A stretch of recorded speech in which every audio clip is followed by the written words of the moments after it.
muchísimas gracias, José Ignacio Aparicio, por estar aquí con nosotros, y como ya tú has venido otras veces al almuerzo, vamos a darte la oportunidad de que nos haga primero una exposición de 5 o 10 minutos sobre la evaluación de los retos que ustedes han enfrentado en los primeros 2 meses de gobierno, y luego pues estaremos haciendo preguntas que esperamos sean respondidas.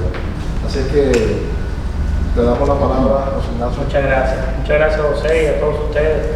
Un grato placer para mí poder ser parte hoy del prestigioso almuerzo del Grupo Corripio.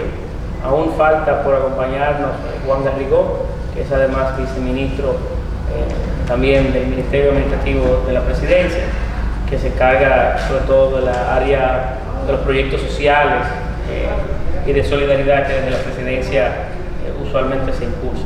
Ernesto Urnigal es el jefe o coordinador de nuestro gabinete, y Igor Rodríguez es viceministro administrativo y financiero. Para mí es un placer que ellos nos acompañen. Sobre todo en el caso de Ernesto y de Igor, que son profesionales de diferentes áreas, no necesariamente, bueno, el caso de Igor sí era presidente del partido en Puerto Plata, pero que tiene una tradición, un vínculo con el sector profesional empresarial importante. O sea que también nos dan un poquito de sentido de outsider de la gestión pública, y nos ayuda un poquito a armonizar el difícil rol de la política, así como también de la administración. Ha sido una experiencia gratificante y muy interesante estos 2 meses en la gestión del gobierno, sobre todo en el Ministerio Administrativo de la Presidencia. Mucha gente no entiende exactamente cuál es el rol del ministerio.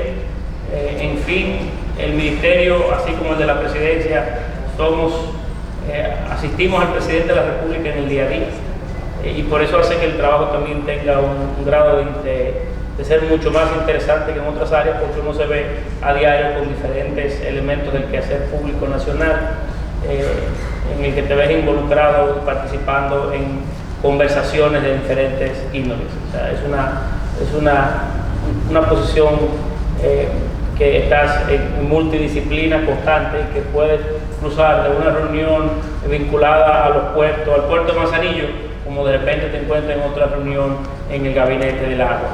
O sea que hacemos posible la agenda del presidente y de su interés, pero te involucras o te sumerges en un mundo de funciones que hacen la labor mucho más interesante.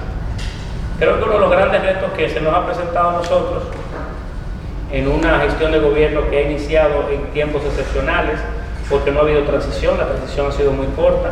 Si hubiésemos estado en una situación constitucional normal, estuviésemos quizás ahora iniciando el gobierno del presidente Abinader, en 3 meses de transición, pero también en medio de una crisis sanitaria / ya económica, que nosotros nos hemos visto con la obligación de conciliar el tiempo y de ver cómo nosotros le sacamos mayor provecho al tiempo, que es quizás uno de los principales retos que uno tiene. Porque las agendas son tantos elementos al mismo tiempo que uno debe de conciliar, que las agendas y los planes, los proyectos que uno tiene, se van relegando, si se quiere, a un segundo plano. Conciliar el tiempo es una de las grandes pruebas que cualquier funcionario público tiene en el momento excepcional que vivimos, porque nos obliga a ser mucho más creativo en el desarrollo de su gestión, de atender el día a día sin olvidar la agenda y los proyectos que uno tiene.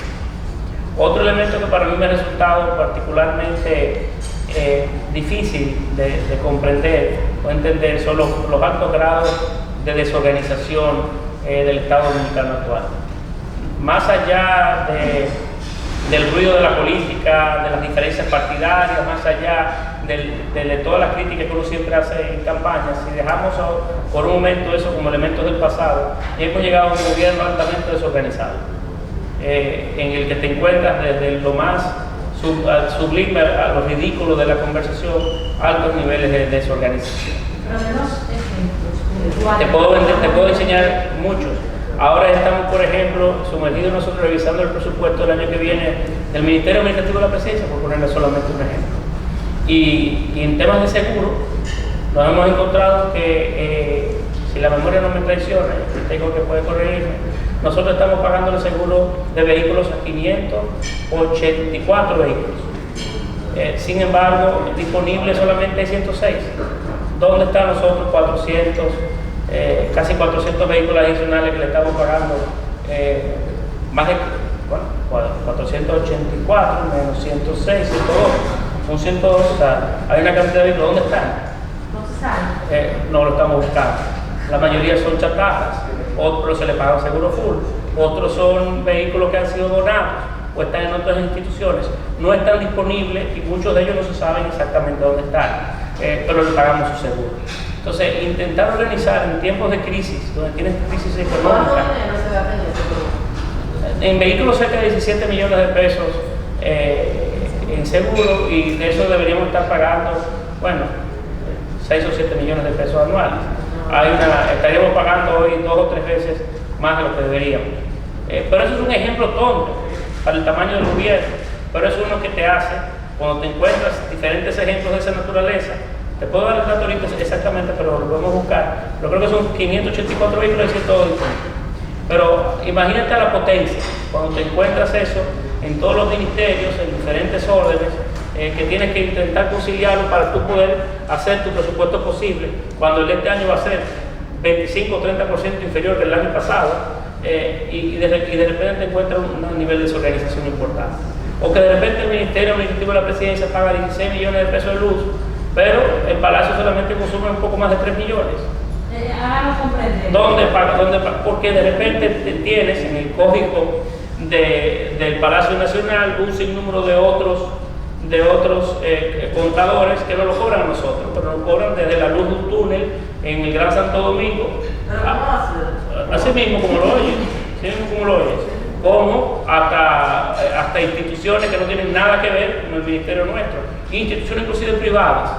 Entonces, sí, como un aporte o un apoyo a una institución privada, no lo piensen como una empresa, piénsenlo como una asociación.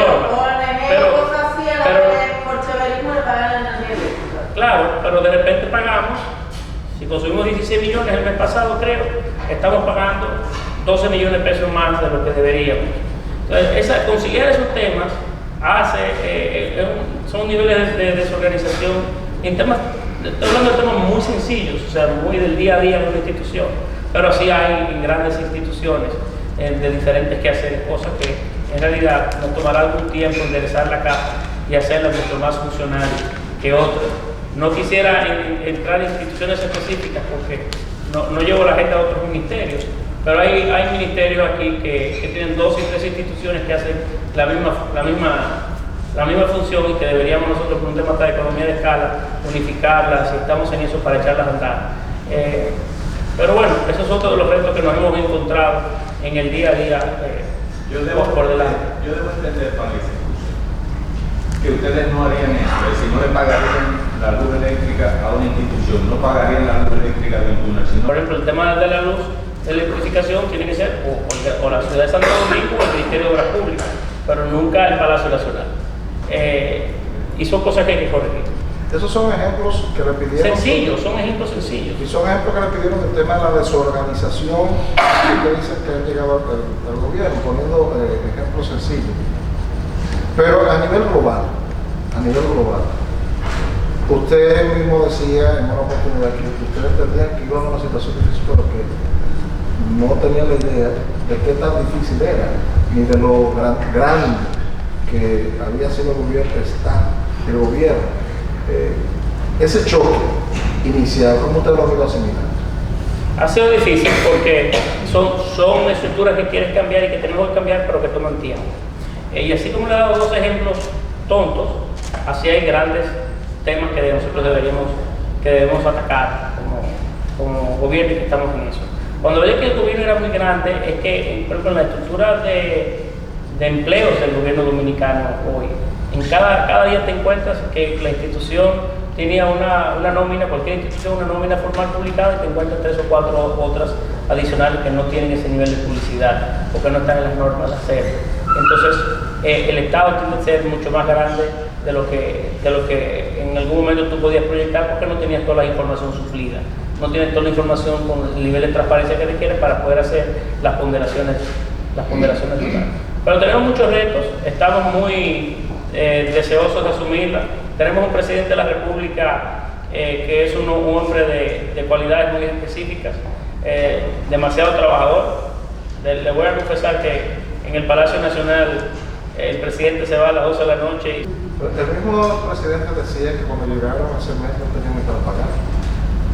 ¿Cómo se dio? No había ni cómo pagar, ni estaban los planes sociales por las reservas del lugar correspondidas. Hubo que recurrir a diferentes instrumentos para poder nosotros pagar las nóminas.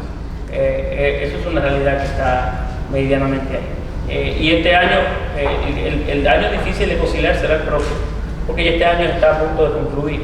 Hemos logrado algunos ahorros que son naturales al inicio de los gobiernos, que nos ayudarán a llegar al final de este año con un poco más de tranquilidad.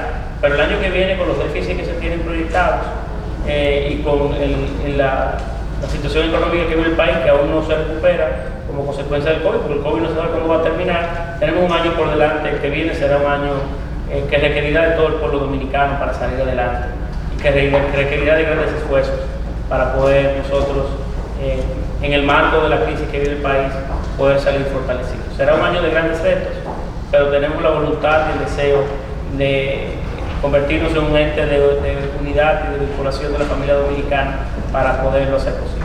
¿A qué instrumentos tuvieron que recurrir para poder cumplir con los planes sociales? No solamente con planes sociales, inclusive con los planes sociales de la pandemia y otros, a líneas de crédito, por ejemplo, con el propio Banco de Reserva. Hay algunos instrumentos que siempre están disponibles para uno poder ir a ellos, pero no estaban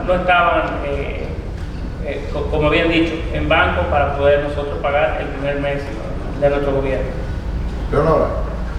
Sí, señor Marisa, yo pienso que el PRM y su gobierno está institucional en este momento. Usted acaba de decir, con sorpresa, ¿no? Lo ha reiterado en otras ocasiones, el tema de la nominilla. La nómina que se conoce públicamente, todo lo que está oculto, empleados que no trabajan, etcétera. Pero ustedes tienen una demanda de empleo enorme de los compañeros de la base que se bajaron y que exigen un puesto del gobierno. ¿Cómo van a conciliar con esta realidad? Nosotros colocaremos y estamos en el proceso de colocar a compañeros de nuestros partidos en posiciones gubernamentales, pero no en botellas. La posición del presidente Luis Abinader y de la gestión que impulsamos no es mantener el modelo que hoy tenemos, de gente paga sin retiro de la labor. Es más, de familias completas en el gobierno dominicano sin ninguno rendir una labor. Ese no es el modelo que nosotros queremos emular. El Partido Revolucionario Moderno, a la medida que avance en las próximas semanas, y ahí ha sido sucediendo, se están dando sustituciones donde se puedan dar sustituciones, y habrá una cantidad apreciable de dirigentes del partido que en virtud de sus habilidades, de sus aptitudes, de su formación y de su recorrido, ingresarán a ser parte del gobierno del cambio. No solamente porque lo merecen por el trabajo que han rendido, sino porque también comparten con nosotros la visión de cambio que nosotros le ofertamos al pueblo dominicano y queremos impulsar. Pero no puede ser bajo ninguna circunstancia el modelo de entregarle a un compañero botellas o de ingresarlo al gobierno a hacer botellas. En ese contexto, se escuchan quejas de PNDistas de que ustedes han dejado a PNDistas en muchos casos. Porque todo tiene su tiempo y hay muchos miembros del Partido de la Liberación que están hoy cumpliendo una labor que serán sustituidos. No quiere usted, no tenga dudas de que así será. Pero también hay muchas personas en el gobierno dominicano que tienen un recorrido al interno de instituciones, del PLD, del PRD, del PRM, de otros momentos del pasado, que tienen un recorrido que el gobierno ha invertido mucho dinero informables y que por encima también de su vinculación política partidaria o de quien lo pudo haber designado en un momento, permanecerán en sus posiciones. La intención de nosotros tampoco es hacer una tabla rasa y se nos quita de tú para ponerme yo. No fue eso lo que le ofertamos al pueblo dominicano. Le ofertamos un cambio. Y el cambio es más de forma que en la sustitución per se de personas.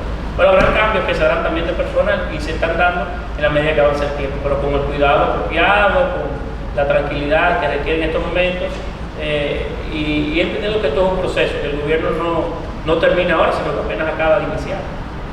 Miguel Ferrer. Mire, regularmente eso del empleo se canaliza a través de la Secretaría General y de la presidencia del partido, porque usted es el presidente del partido y es el administrativo de la presidencia. ¿Cómo usted está rodeando esa situación desde la presidencia del partido a la administración del Estado? No, se está haciendo, ha habido ayuda. Nosotros organizamos cuando llegamos cuando ganamos, ¿verdad?, en el tiempo de transición, una comisión que estaba llamada a rendir esa labor. Al fin y al cabo nos ha tocado de manera particular a nosotros rendir o concluir esa labor, ese trabajo. Y debemos de conciliarlo, y no es del todo sencillo, pero estamos en ese proceso. Y hay una cantidad apreciable de compañeros y compañeras que ha habido levantamiento del territorio, que se ha enviado a diferentes instituciones para su nombramiento y para su designación. Hay que recordar que también nos hemos encontrado que para poder lograr designar hay que cancelar y pagar sus derechos, algunos que lo tenían en realidad y otros que no. Hay que pagarle, hay algunos que ha habido que pagarle siendo botella sus prestaciones laborales. Eso es parte también de los retos que tenemos, pero el tema de los empleos es cuestión de tiempo para que la estructura del partido pueda ir ingresando al gobierno, siempre y cuando tampoco vamos nosotros a dañar o a vulnerar las instituciones que hoy componen el gobierno dominicano, que también requieren de estabilidad y que hay personas ahí que debemos de respetar y que debemos que son las instituciones, porque las instituciones no son paredes, sino es su historial que reposa en gran parte también de la empleomanía que existe actualmente en gran parte de las instituciones. Una crítica que el PRM hacía de manera constante al PLD era que tenía muchos años en el gobierno y no había podido resolver los problemas fundamentales de la sociedad dominicana. Hoy día que ustedes son gobierno y pese a este panorama adverso, ¿cuáles serían esos tres principales problemas que ustedes entienden pudieran dejar resueltos de cara al año 2021? Mire, el presidente ha puesto algunos temas muy de interés, que le ha prestado un poco de atención y creo que serán parte de los esfuerzos iniciales que se van a impulsar. Ha puesto mucho interés en el tema agua, por ejemplo. Gran parte de la República Dominicana el recurso agua es un recurso en estrés. En gran parte de las poblaciones de la República Dominicana no hay agua en el día de hoy. Hay algunas que son emblemáticas, que estando en el lugar donde se produce agua no tienen un acueducto. Y se está haciendo los esfuerzos no solamente para recuperar los sistemas actuales, sino para construir otros y actualizar otros. Y creo que eso será un punto que el presidente ha hecho mucho énfasis, de poder invertir los recursos del lugar para hacer que el tema agua no tenga el nivel de, no exista la ansiedad que existe hoy sobre el recurso agua. Otro tema que el presidente de la República ha colocado mucho interés, sobre todo el tema de la pandemia, es la condición que están en nuestros hospitales. Decía Mario Lama que la mitad de los hospitales en el día de hoy se encuentran en una situación de tal deterioro que casi no pueden suplir una labor, no pueden rendir un servicio como el de salud. Tenemos que recuperar nuestros hospitales y darle salubridad a la gente. Ya el presidente de la República ha iniciado un proceso importante en esa labor, que es darle seguro de salud universal a todo el dominicano y toda la dominicana. Eso tiene un impacto importante, tanto en la gente como en el sistema, porque es dinero que vuelve al sistema de manera directa. Estamos haciendo los esfuerzos para culminar los hospitales que han sido intervenidas, y hay otros que no pueden tampoco, lamentablemente, esperar. Entonces imaginen hospitales que tienen 7 y 8 años intervenidas y que tienen que están supliendo servicios 7 o 8 años en construcción, como el Cabral Ibáez en Santiago o el Musa de San Pedro de Macorís, años intervenidos. Eso tiene que concluir, con presupuestos ya sobrelimitados y que parece que no tienen un fin. El tema salud tiene que encontrar, y el presidente así lo ha dispuesto, un final, y sea un final exitoso. Y otro de los grandes retos que tiene el gobierno dominicano es el tema eléctrico. Este año estamos invirtiendo cerca de 1.200 millones de dólares para cubrir el déficit. El año que viene será menor, pero será cerca de entre 800 y 900 millones de dólares. Claro, ya hemos hecho algunos esfuerzos, estamos unificando instituciones dentro de ese monstruo que es la electricidad dominicana, que tenía consejos, estructuras, direcciones que deben de ser y que están en el proceso de ser fundidas. Y eso es otro reto que tenemos, porque no podemos seguir pagando un servicio caro, malo, y sobre todo el país, cada uno de nosotros, teniendo que pagar una parte importante de dinero para hacer que siga funcionando aún en esas condiciones. Gran parte de la deuda pública dominicana hoy, el contenido principal de esa deuda es el déficit energético. ¿Y el subsidio? El subsidio, a eso me refiero, que el déficit el subsidio básicamente para cubrir déficit. Y es lo que estoy diciendo. Gran parte de la deuda hoy en República Dominicana acumulada es como consecuencia del déficit de años y años de $1.000 millones de cada año. Leonora. Sí, pasando al tema del gobierno ya a lo político interno. Se ha discutido mucho en esta semana, o desde hace varias semanas, el tema del famoso barrilito, ¿verdad?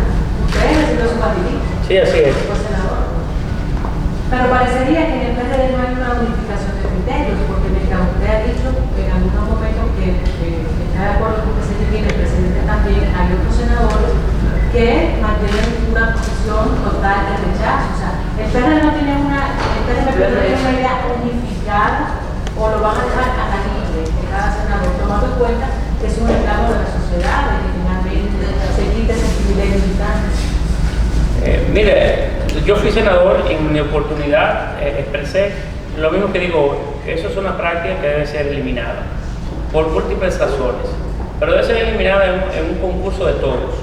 No basta con que un senador, 2 senadores, 3 senadores renuncien al barrilito, porque el tiempo en el que muchos perciben como es que el barrilito es una práctica que distorsiona la función del propio legislador, hay una parte de la sociedad que ve el político de una manera diferente y que ve la necesidad de cubrir su necesidad sin esas limitaciones o restricciones, no son las que necesariamente a ellos les importan. Y por eso tiene que ser una acción mancomunada de todos, para romper esa cultura y que en la sociedad en sentido general, desde Puerto Plata a Santo Domingo, que estamos hoy todos interconectados a través de redes, de televisión y de otros instrumentos, sea un tema del pasado. Y comienza a medir el legislador por su trabajo y por su labor, no por su solidaridad. Pero será una línea del partido. Y tiene que ser un esfuerzo de todos. Yo creo que hoy es propio. Nosotros no somos el Congreso completo, somos una parte del Senado, la mitad. Sí, yo creo que es un tema que como partido hoy, que estamos en otras condiciones, en el sentido de que somos más, tenemos que sentarnos y discutirlo de forma integral. Y que ese sea un tema del pasado. Pero ojo, aquí hay una sociedad dual. Hay una sociedad que te pide que se elimine y otro que te solicita de ti. Yo fui senador y te digo que al tiempo, como había gente que entendía que no era mi función, como no la era, de repente te encontrabas a una entidad de la sociedad civil importante, quizás la más importante de la provincia de Puerto Plata, solicitándote una ayuda económica para tal o cual actividad, porque es parte de la práctica normal. Entonces, vencer ese esquema obliga de una acción de todos, y romper esa cultura para que comiencen a solicitarle, a pedir y a ver el legislador para lo que realmente está, que no son para esas colaboraciones o para ser solidario en un momento específico, sino para legislar, fiscalizar y representar a la sociedad. Sobre ese punto, ¿qué usted hacía con el barrilito? La mayor parte del dinero que yo recibí, hicimos un plan, un proyecto que me dio mucha satisfacción, por cierto, y lo entregamos en becas estudiantiles. Teníamos cerca de 150 jóvenes que mensualmente se les pagaba su universidad. Y digo que me dio satisfacción porque en algún momento jóvenes que yo no conocía me mandaban una invitación. Recuerdo el último que había sido egresado de matemáticas. Era matemáticas, claro, de matemáticas, invitándome a su graduación. Podía llevar a 3 miembros de la familia a su graduación y me invitó a mí, uno de los 3.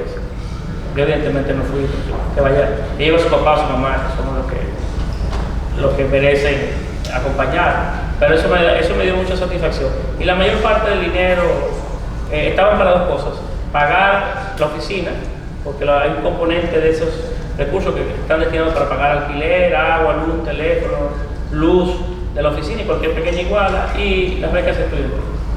Tania. Bien, ayer se reunió la dirección. Y también intentaba que cada ayuda que se diera viniera solicitada por una entidad de la sociedad civil, no fuera tanto por una persona de manera individual. Si viene una persona de manera individual a pedir una ayuda, buscaba siempre que fuera acompañado de una entidad que me ayudara a supervisar o fiscalizar que era verdad la necesidad que tenía.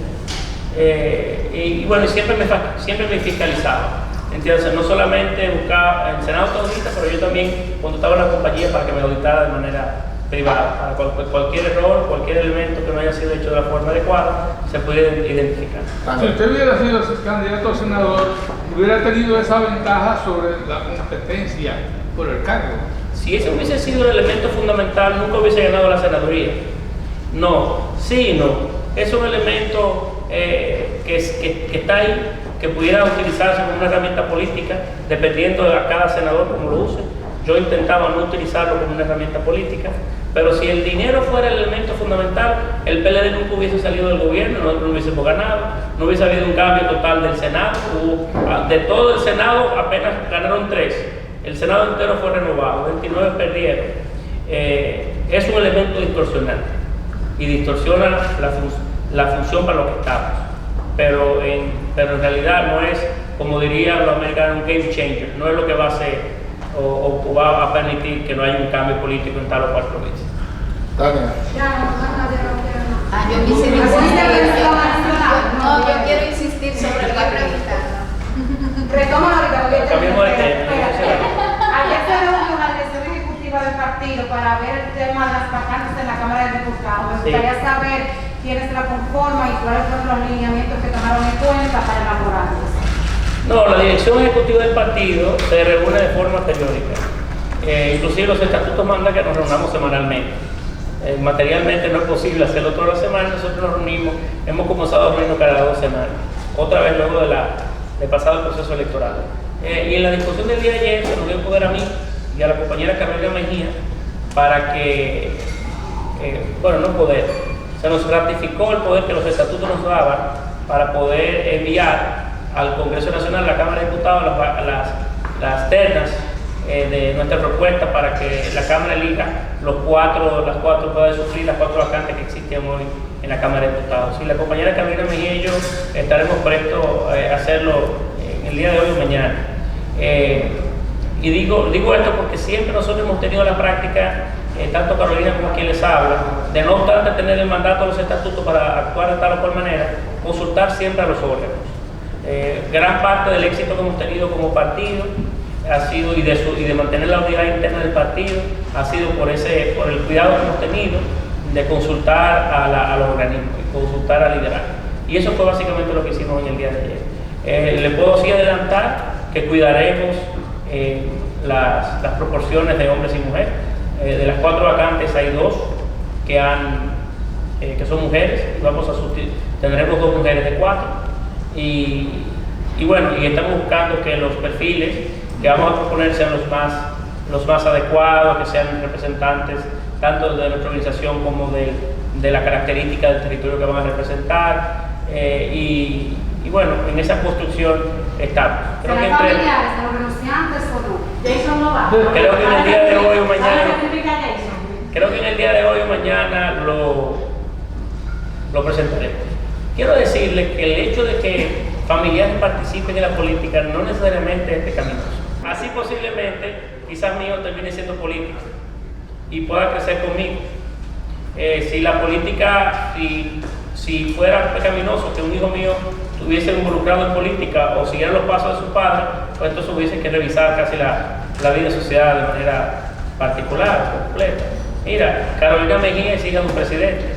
¿Acaso eso ha sido óbice para que ella pueda aprender una candidatura y ganarla en Santo Domingo? No. O sea que esa no es la discusión, ni la discusión principal. Ahora, en este caso, no existe el espíritu en la dirección del partido de proponer que familiares vayan a llenar vacantes de esta naturaleza. Creo que serán otros los parámetros sobre lo que estamos pensando. Pero ojo, es normal que un familiar, que un hijo acompañe a su padre, crezca con su padre y participe en la misma de las profesiones. Y la política no puede verse como una incorrecta. Ahora, lo que tú no puedes utilizar y nombrar a un familiar en una botella porque no trabaja, dándole un beneficio a un familiar porque por el único hecho de ser familiar tenga un ingreso del Estado sin proveer una función. Eso no es noble y con eso no estoy de acuerdo. Sobre ese tema. Sobre eso mismo, para hablar un poquito sobre el tema del partido, usted acaba de decir que los estatutos mandan a dirigir a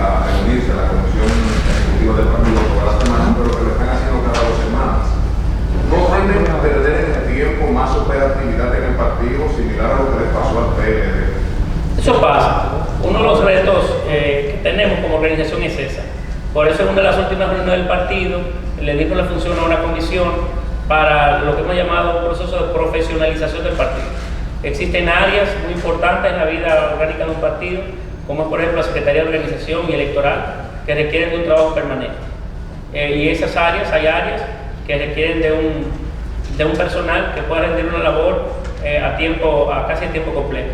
Y esas áreas no pueden perderse, como tampoco por ejemplo, la formación de la militancia.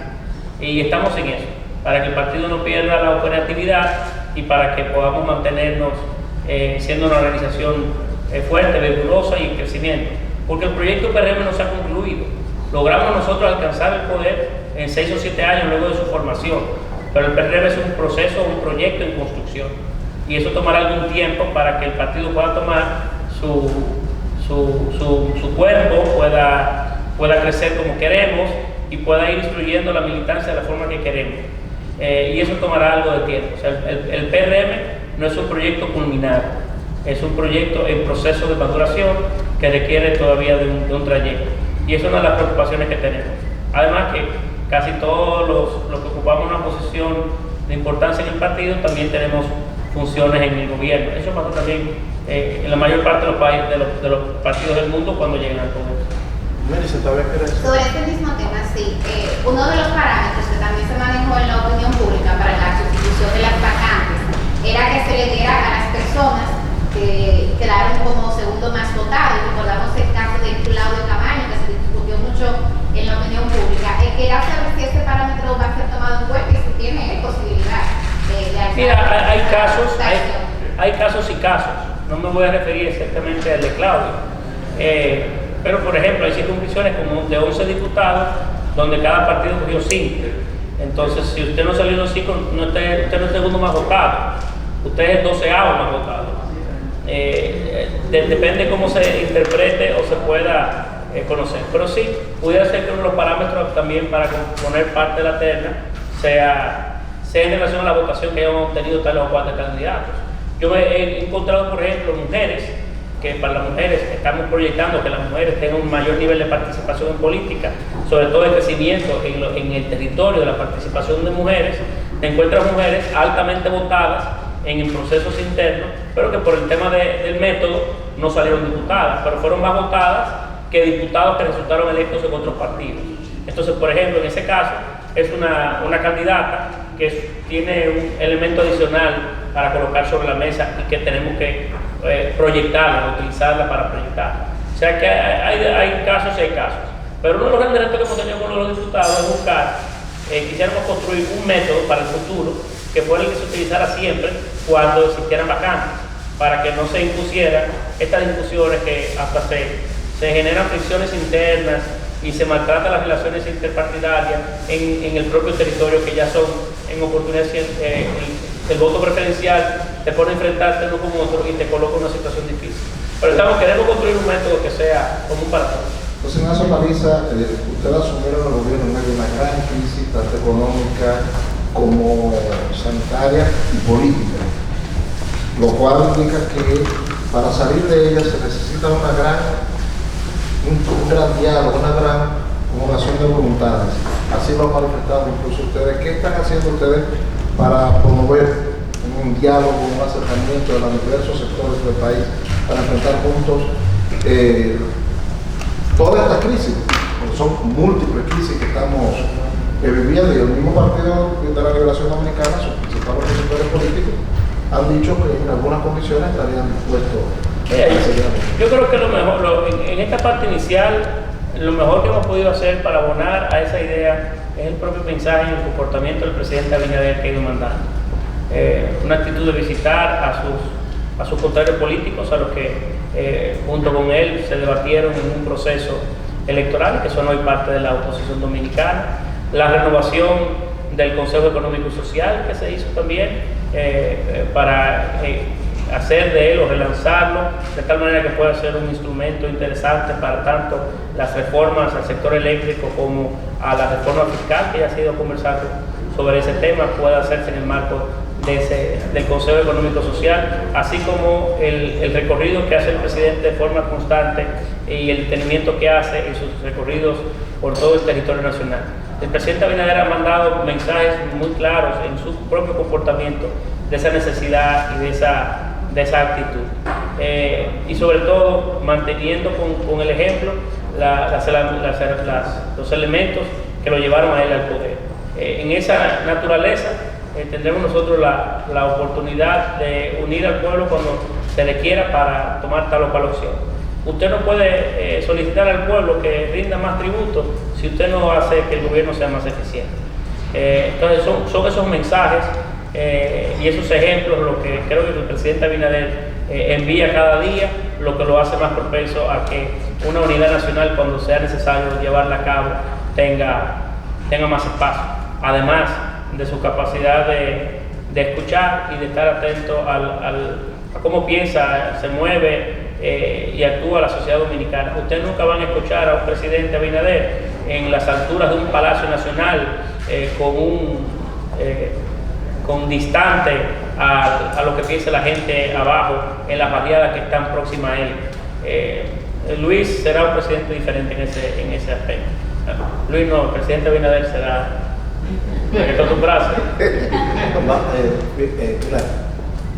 Esta pregunta es como presidente del partido.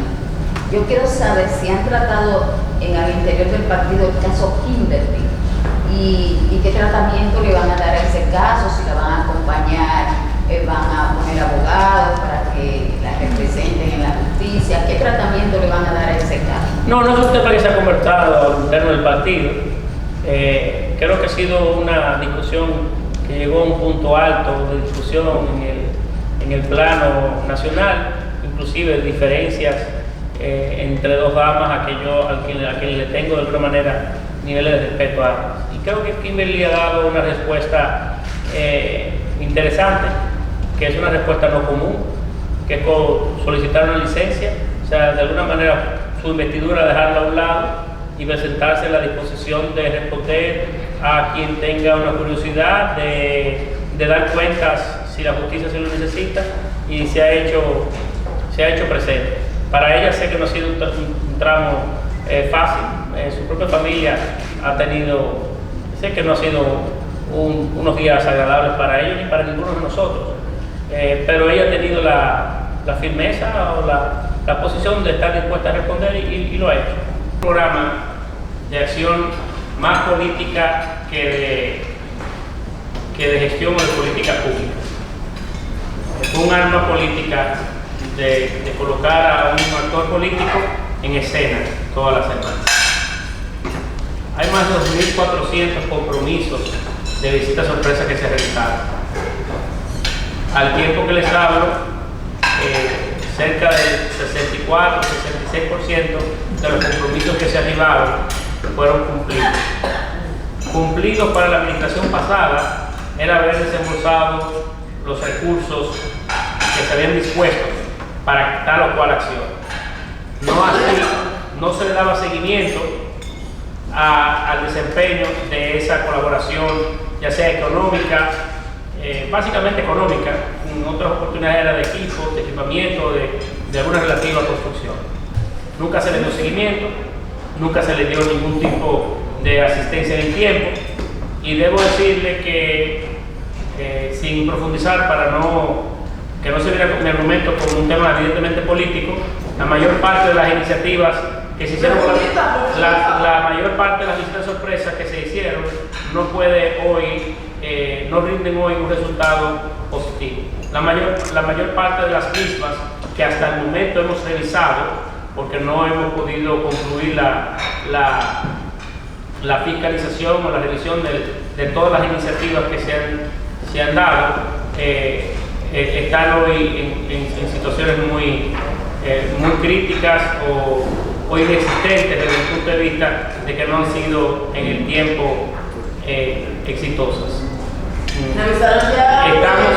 Estamos en el proceso de contratar una empresa que nos ayude a hacer esa revisión, porque son demasiados compromisos en diferentes localidades del país, y no queremos asistir de una empresa que nos rinda para tener un levantamiento más objetivo, porque sabemos que es un tema político. sensible, político, y no queremos que se malinterprete, pero hasta el momento la visita sorpresa lo que nos han dado es una gran sorpresa. ¿Ya realizaron proyectos como el de Boca Cachón, por ejemplo? El de Boca Cachón no sé específicamente, tienen el otro viceministro que se encarga de ese tema, pero hay muchas que, por ejemplo, que les puedo poner ejemplos. En la parte sur del país, no recuerdo, no sé si Igor se recuerda dónde, se hizo una inversión de 1.300 millones de pesos para dar de reguío, para poder irrigar una parte X de terreno y poder fomentar o ayudar a agricultores, y luego que se invirtió 130 millones de pesos, perdón, no había agua. ¿Por qué no había agua? Porque no había agua. Porque con una zona Nunca hubo agua. Nunca hubo agua. Y así hay muchos ejemplos. Yo con mucho gusto pudiera darle los informes más acabados, pudiera mandarse por escrito, Por favor. lo que tenemos hasta ahora levantado, pero debo confesarles que con honrosas excepciones, fundamentalmente las iniciales, parecería que las primeras visitas sorpresas tuvieron una mecánica diferente.